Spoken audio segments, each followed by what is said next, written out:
Hello and welcome to Fantha Tracks TV. If this is your first time here and you're a big fan of like Star Wars news, toys or reviews, then click the subscribe icon just here. It's like the little Fantha Track logo. We're here to discuss a big thing that was revealed at the New York Toy Fair at the weekend.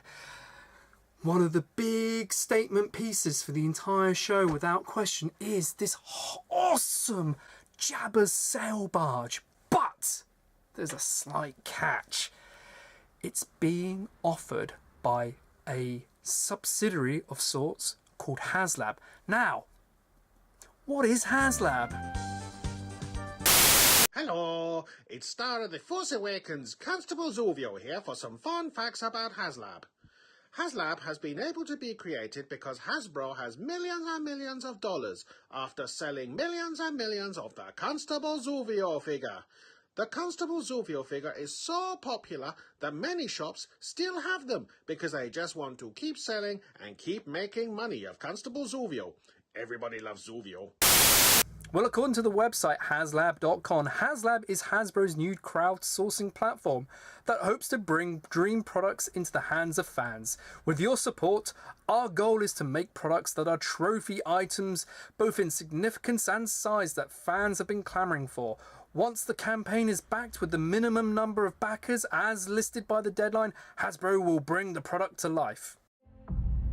Over the past 40 plus years, I've been lucky enough to work on so many iconic Star Wars toys. It has been a dream come true for me, both as a designer and as a fan. Looking back, I've worked on every 3 3/4-inch Millennium Falcon that Kenner or Hasbro has ever done. I've also had the privilege of working on AT-ATs, TIE Fighters, X-Wings, Slave One, Jedi Starfighters. The list goes on and on and on. Hi, I'm Steve Evans, Design Director for Star Wars here at Hasbro. And I'm Mark Boudreau, Principal Designer. I'm here to announce a really exciting new initiative that we're calling HasLab. HasLab is Hasbro's new platform that we hope will bring dream products to life for fans. Allow us to share with you a sneak peek of our first ever HasLab project. Fans have been asking for us to bring Jabba's sail barge from Return of the Jedi to life, and we haven't been able to do it. That is, until now. Jabba's sail barge is 3 3/4-inch scale and even comes with a Jabba figure. There are removable side panels for incredible displays and dioramas. It's also got premium deco, vintage packaging for our Kenner fans, and even soft goods sales. For movie accuracy, Jabba's sail barge was modeled using Lucasfilm digital archives and photos from the 1982 set, and some innovation for parts left to the imagination. This dreamlike product offers Star Wars devotees the quality and realism they know and love, but it is still in development. We need the help of our most passionate fans to make this a reality for all Star Wars collectors using HasLab. By supporting it with a pre-order of $499 on the HasLab site, you are contributing to the potential creation of a never-before-seen iconic product. If the campaign is backed with a minimum 5,000 pre-orders before April 3rd, 2018, Hasbro will sail full speed ahead with development. This could be a collection-defining piece for any Star Wars collector. To learn more about how we can bring this piece of Star Wars history to life, visit the HasLab website here. And, as always, may the Force be with you.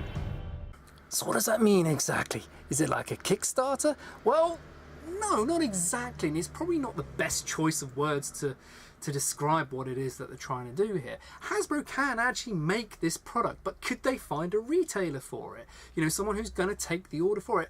Something of that size, and let's be honest, it's pretty niche. Probably not. But if you can deal directly with the fan base or the consumer and get that level of commitment up front, then it gives it a chance to get the thing made. Now, if you're a fan of Masters of the Universe, you're probably familiar with this concept through Matty Collector, and it's how they've got in the past massive, great big play sets like Castle Grayskull made, because it's all done on the commitment of the fan up front, paying for it, and then receiving the goods down the line. So it's a little bit different. It's not something you're necessarily going to see like at a retail level. Maybe just yet. So what could this mean for HasLab exactly? Because it's not confined to Star Wars by the name itself. It could apply to any of the Hasbro brands. So you've got like Transformers, you've got G.I. Joe, you've got My Little Pony. You've got a whole myriad of things that they could actually take a look at a collector level and then give it a new product or new lease of life. So I'll give you an example. Games Workshop, for example, who are a tabletop miniatures company, they have a whole back catalogue of products that they've made, and from time to time they bring them back for a limited period in time that you can place your order, and they'll gather up all those orders and then they'll get them made and then shipped out to the customer. This could be the same sort of thing here. You could see previous toy products maybe being put up for a vote that you've seen. So within the realms of like Star Wars, it could be things like the Imperial Shuttle, it could be the Turbo Tank, the AT-TE Walker, and you could literally put a commitment order in and then get that thing made. It could be like a Desert Decoed AT-AT or something like that, I don't know, but like if they get the orders, they can get the product made. It's not necessarily always got to be new product development. This comes with a warning though, because effectively what could happen now is that anything could be on the table, but it doesn't necessarily mean it could get made. And Hasbro can turn around to the fans or the consumers saying, we actually had your opportunity to have your Death Star or your Cloud City playset, but we didn't get enough orders for it. And that makes sense from their side of things. But it also could actually have a knock-on effect to like potentially stem product development as a whole, because it becomes too reliant on the collector channel, and if the collectors aren't supporting it, then it might not actually happen. Also, we're getting a sail barge, but I can't see any like new henchmen on the horizon anytime soon. We need some like skiff guards and Jabba's henchmen and all kinds of crazy stuff, but no. Also, this is the first time that they're going through this process, and you gotta get into your head. This product is huge. I mean, I'm doing this, it is probably more like this. It's like, I can't even get it into the camera, and I'm knocking stuff off in the background, which is great. But it also means that you're probably not going to see this outside of North America for like this first product. What will probably happen is that if they hit the magic 5,000, then what they will do is probably do X number as extra units and then offer those to a distributor who may or may not take them, and then hopefully offer them throughout their like channels or their distribution network. Now this could be like a specialized outlet, or it could be a wholesaler dotted around the world to like redistribute this product, but you're not going to see this outside of North America anytime soon. Down the line maybe, but like this is the first time that they've done it. They don't really have like the infrastructure set up for like a direct consumer sales. Many people think they have made a big mistake in choosing Jabba's sail barge as the first item. If they had gone for something more popular, like the Jakku police station, then millions and millions and millions of people would have bought one just so they could have their Constable Zuvio on display in his natural home. This would have freed up monies to make things like the X-Wing fighter, the Death Star, and then Jabba's sail barge. I don't like it. So is HasLab a really good idea? What does it mean for the future of toy retail? As I'm stood here, will I ever have a big AT-AT available for people to come in and see and buy? Or are all toys going to be made to order or on spec going forward? I think with Star Wars, it's kind of difficult.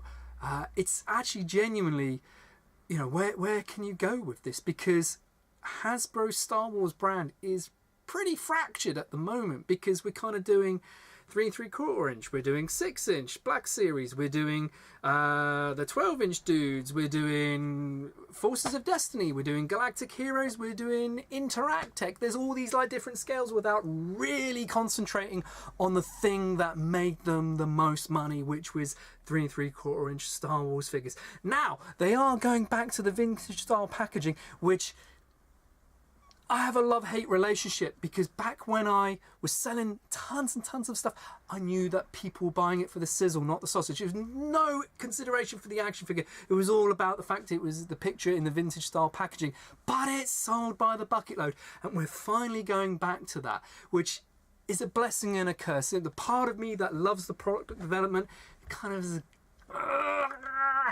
but if it means it's going to sell and bring Star Wars back up into the limelight and make it a hero product again, then so be it. I'd much rather that than all of these different types of products that kind of like and not really exploding. Doing it in vintage style packaging for like the sail barge is just because I can't really see, well, there probably is someone out there who's going to keep it mint in box and all that kind of stuff, but this thing is meant to be displayed. It's a showpiece, it's a centerpiece. You want to get that out and find a kitchen table big enough to store it on. But I digress. For other brands like Transformers and especially G.I. Joe, I mean, G.I. Joe has all these amazing products, and with the loss of the collectors clubs for both Transformers and G.I. Joe, this could be the model going forward to allow product development of kind of like some of these fringe characters that you don't necessarily see all the time, that you wouldn't necessarily get at retail. You know, but it'd be very, very cool. And like G.I. Joe, you have a whole library of tooling for like accessories and vehicles. These things aren't necessarily going to find a retailer anytime soon, but Hasbro can certainly sell this stuff directly. So I think it could be very, very cool if handled and developed in the right way. And also, please don't make it $500+ each time. Just because that is what an all-in on the Kickstarter might be for like whatever's going on doesn't mean that that should be the automatic pledge level. Make some things achievable. Yeah, if you want to like do like pay a little bit more for an action figure, but it means it's going to get made, then so be it. Do it. Get it out there. Don't make these things like so crazy because it's an all or nothing. Because what happens if it fails? Yeah, at the time of recording, it's 5,000 and it's only got like about 1,000 so people who've signed up for this thing. So is it going to do it? You know, if it fails, then what? Have you kind of gone in too big and too heavy at the front end? I don't know. What are your thoughts though? Please let us know. Comment below. Genuinely, I want to know. I'm interested in what you think and how you feel about it. And also let us know the sort of things that you might want to see, not just within Star Wars, but like any of the Hasbro brands at all. That'd be kind of, oh, like the Treetop House. Oh my God, how cool would that be? Anyway, I'm Dave from Fantha Tracks. Thanks for watching. If you liked what you saw here, the scatterbrained ranting, Zuvio, and all that kind of stuff, then hit subscribe. We're doing our best, and if you got any thoughts or feedback or want to see other things, let us know, because again, we're on it.